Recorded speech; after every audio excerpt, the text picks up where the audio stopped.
पहला है final consumption expenditure, इसके दो पार्ट हैं। कौन से दो पार्ट है? गवर्नमेंट फाइनल कंजम्पशन और प्राइवेट फाइनल कंजम्पशन एक्सपेंडिचर। दोनों को अगर आप ऐड करोगे तो आपको मिलेगा फाइनल कंजम्पशन एक्सपेंडिचर, राइट। दूसरा पार्ट क्या है इसका? और the second part? Yes, gross domestic capital formation. Yes, gross domestic capital formation. बोलते जाओ तो आपको क्लियर होगा, राइट। उसके अंदर क्या है? Gross domestic fix capital formation और चेंज इन स्टॉक। तो फिक्स कैपिटल फॉर्मेशन में तीन पार्ट है: business fix investment, government fix investment and investment on residential construction. और प्लस क्या करना है आपको? Change in stock. ये सब कुछ आप चार चीज प्लस करोगे तब आपको मिलेगा gross domestic capital formation, right. और थर्ड पार्ट है नेट एक्सपोर्ट्स। नेट एक्सपोर्ट्स का मतलब क्या होता है? Exports minus imports. When you do this export minus imports you get net exports, right? So when you add these three, you get national income from expenditure method, right? इसके आपको क्या मिलेगा? National income मिल जाएगी।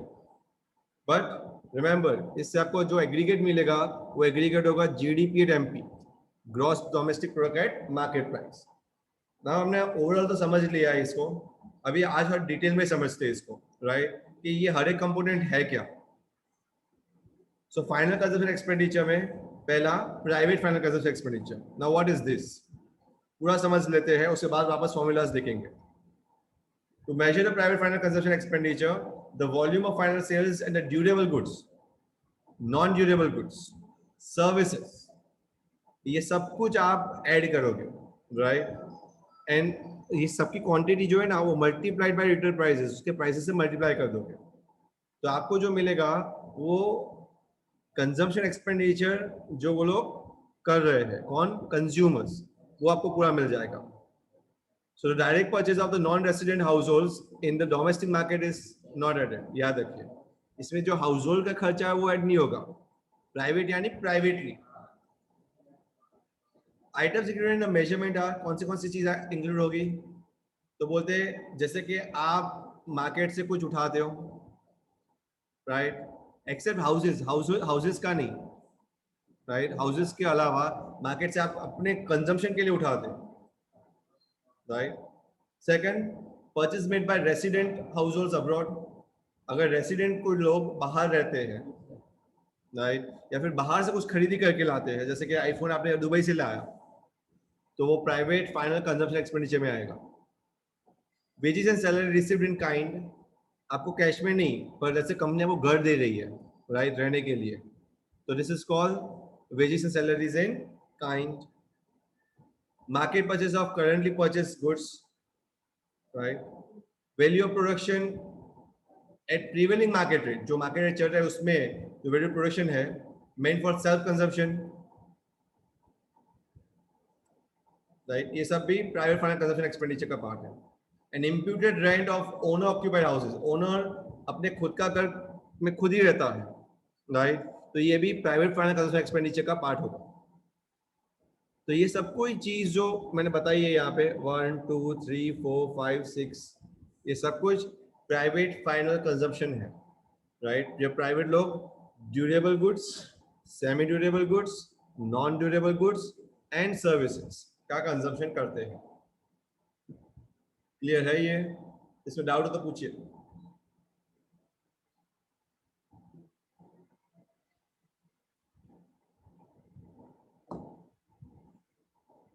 इसको doubt?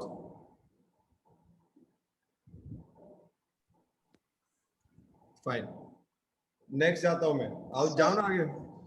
Yes अपूर्व, बर्नाली, यश,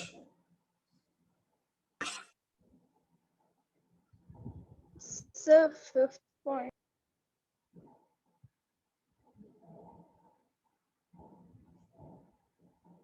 क्या हुआ बेटा? Sir वो पिछले वाले स्लाइड में 5th पॉइंट समझ नहीं आया। तो पूछो ना, तुरंत ही पूछ लो, मुझे इतना बोलना नहीं पड़े, तुरंत ही पूछ लेने का। सर नहीं समझ में आया। Imputed rent of owner occupied houses, ये क्या होता है बेटा? इम्प्यूटेड रेंट का मतलब, जैसे मैंने आपको समझाया था कि अगर ओनर अपने ही घर में रहता है तो क्या अपने को रेंट देता है खुद को? No, sir. नहीं देता, नहीं है, कभी नहीं देता। पर हमको यहाँ पे ऐसा मानना है कि अगर हम अपने घर में रह रहे हैं तो हम अपने आप को ही रेंट दे दें। We are just assuming, and this is why it is called imputed. Imputed का मतलब होता है बेटा इम्प्लाइड वैल्यू, रियल वैल्यू नहीं। पर मार्केट में जो रेंट चल रही है उस हिसाब से हमको उसको गिनना है सिर्फ। समझ में आ रहा है? Yes. Actually Yes. सम में ऐसा कुछ भी नहीं आएगा, ये तो आपको थियोरी के लिए समझना है सिर्फ। क्वेश्चन सम में ऐसा कुछ भी नहीं आने वाला। Okay, sir. Okay, yes, anything else? पूछो, तुरंत ही पूछो, आई लाइक दैट। दूसरा है general government final consumption expenditure. जाओ ना आगे। Yes. Okay, so government final consumption expenditure में क्या है? Government final consumption expenditure is estimated as total expenditure incurred by the government. Government जितना भी खर्चा करती है, जैसे कि गवर्नमेंट किस पे खर्चा करती है? हेल्थ पे, एजुकेशन पे, डिफेंस पे, राइट? तो ये सब भी कुछ है वो गवर्नमेंट फाइनल कंजम्पशन एक्सपेंडिचर बोला जाता है, जिससे सबकी कलेक्टिव वांट सेटिस्फाई हो सकती है। The value of government final consumption expenditure is the sum total of value of following items. इसके अंदर क्या क्या चीज इंक्लूड होती है? Compensation of employees paid by the government, compensation अगर गवर्नमेंट ने पे किया है तो, राइट, कुछ एम्प्लॉइज को दिया। Goods and services purchase by the government, सरकार कुछ गुड्स एंड सर्विसेज परचेज करती है। किसके लिए परचेज करती है? उसको किसी को देने के लिए, उसको किसी को सर्विस के लिए देना है। परचेज फ्रॉम अब्रॉड, अगर सरकार बाहर से कुछ परचेज करती है तो ये सब कुछ कैलकुलेट होगा। याद रखिए, उसमें ट्यूशन फीस इन स्कूल्स और nominal charges in government hospitals वो इंक्लूड नहीं होगा। जैसे कि सरकारी स्कूल में ट्यूशन फी ली जाती है ना, या फिर सरकारी स्कूल में कुछ चार्ज लिए जाते हैं। सरकार जब हॉस्पिटल खोलती है तो सरकारी हॉस्पिटल, सिविल हॉस्पिटल जिसको हम बोलते हैं, तो वो इंक्लूड नहीं होगा। आपको लगा क्यों सर? क्योंकि देखो ये नॉमिनल चार्ज होते हैं, वो चार्ज उसके लिए नहीं लिए जाते क्योंकि आपकी ट्रीटमेंट हो रही है, वो सिर्फ टोकन मनी लेती आपसे, राइट? एक्चुअली उसके चार्ज तो बहुत ज्यादा होते हैं, राइट? तो वो इंक्लूड हम नहीं करेंगे इसमें।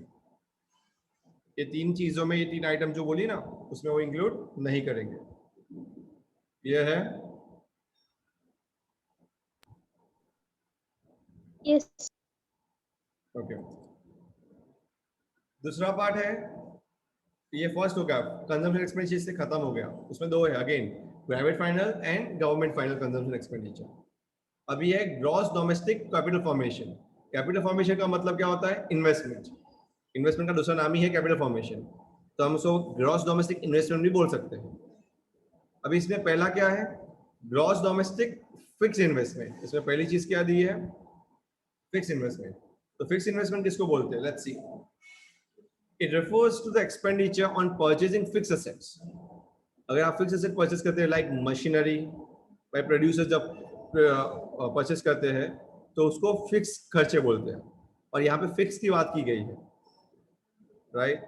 लाइक बिजनेस का फिक्स इन्वेस्टमेंट हो सकता है, बिजनेस अपना फिक्स इन्वेस्टमेंट रख सकता है, गवर्नमेंट अपना फिक्स इन्वेस्टमेंट रख सकता है, और जो लोग होते हैं जो रेसिडेंट में रहते हैं वो हाउस होल्ड को कंस्ट्रक्ट करने के लिए भी फिक्स इन्वेस्टमेंट कर सकते हैं। Investment on residential construction, right? ये तीन। To measure the expenditure on construction, the volume of material inputs like steel, cement, bricks, labour, ये सब मल्टीप्लाई करना पड़ेगा प्राइस के साथ, प्राइस पेड के साथ, और इसी को हम क्या बोलते हैं? Commodity flow approach. क्या बोलते हैं? Commodity flow approach. तो जैसे फॉर एग्जांपल, अगर लेट्स से मैं मेरा घर बनाता हूँ 2021 में, तो मुझे क्या चाहिए?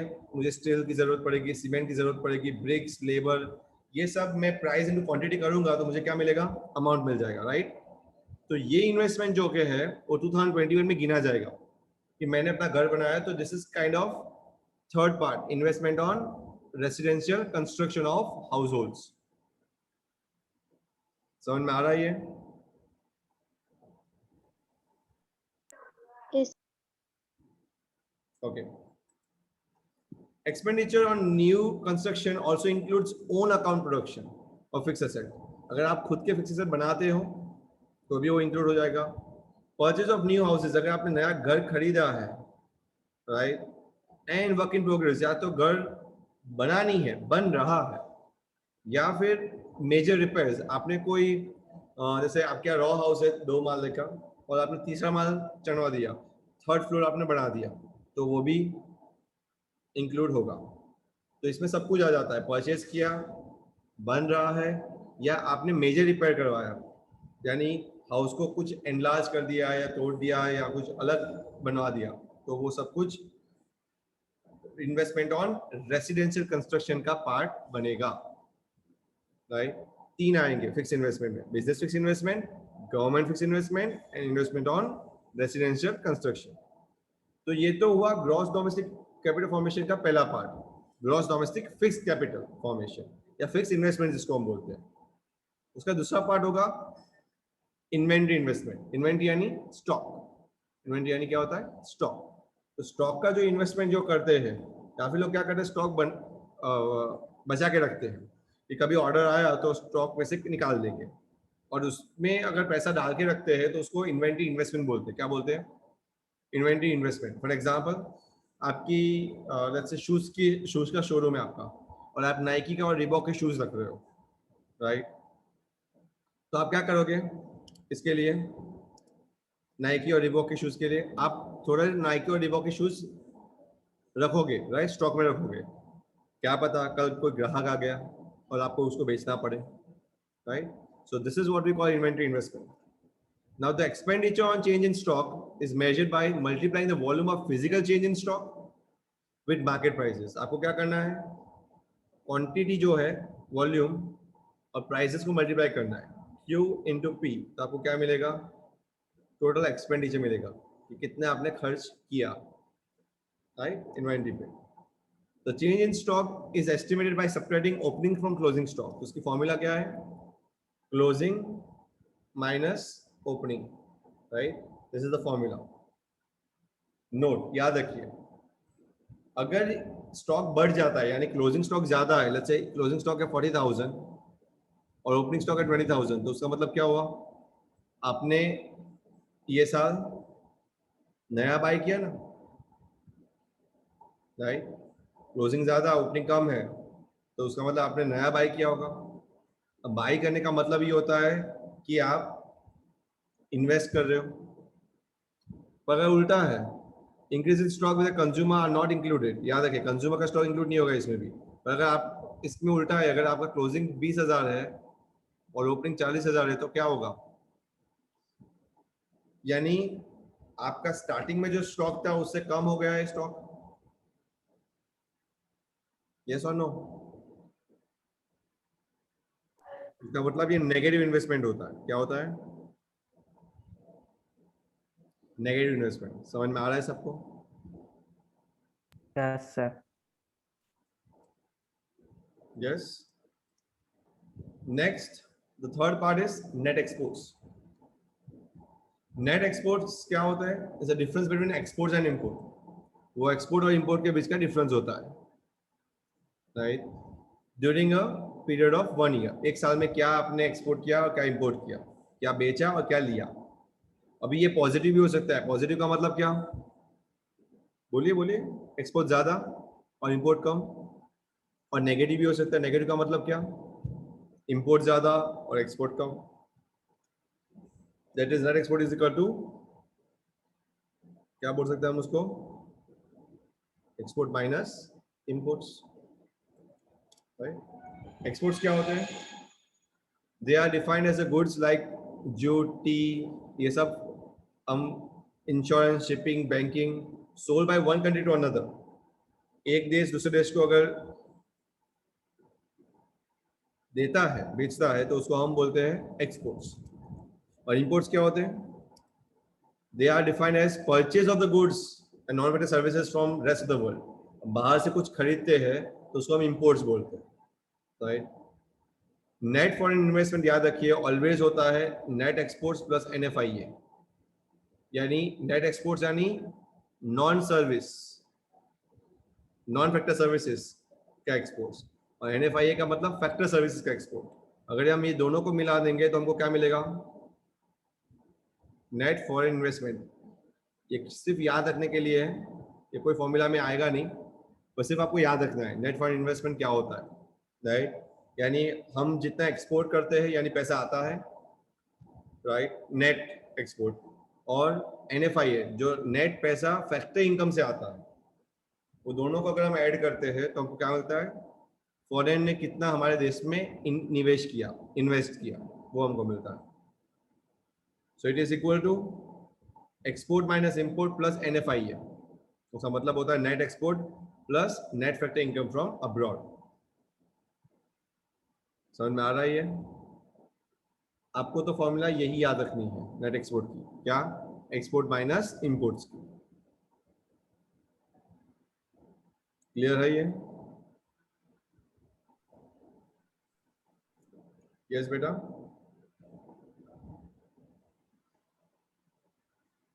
Hello? Yes sir. Sir clear है। ओके, तो ये मैं डिटेल में समझा। अभी नेक्स्ट पार्ट है प्रिकॉशंस। प्रिकॉशंस आज जाना है, कल जाना है? समझ में आ जाएगा? प्रिकॉशंस ले लो आज।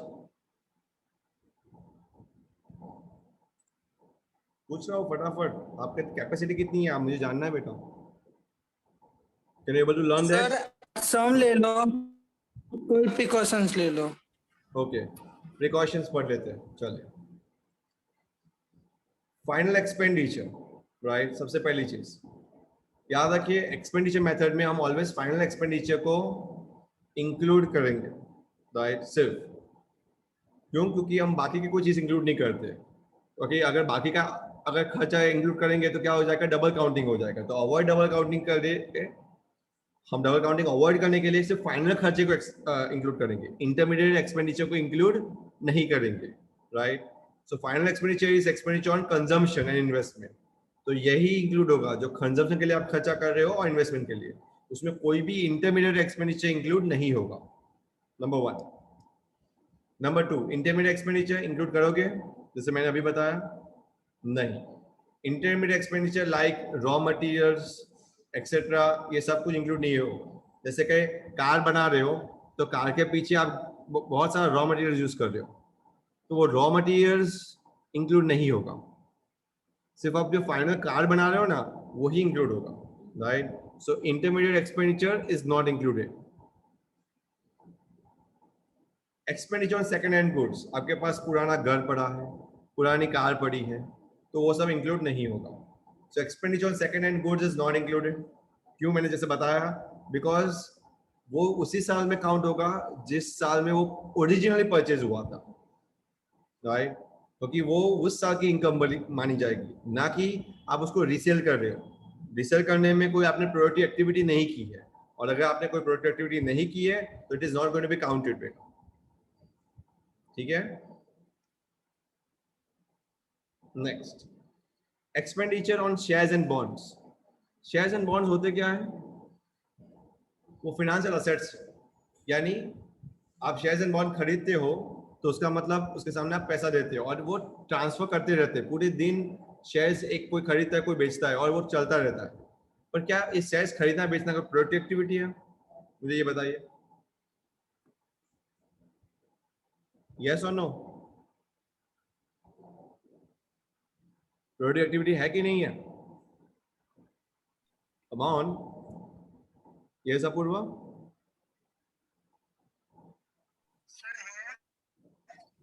प्रोडक्टिव एक्टिविटी है? नहीं। आप एक शेयर्स, अपने हाथ का शेयर्स दूसरे को बेच देते हो, क्या आपने मेहनत की उसमें? बताइए मुझे।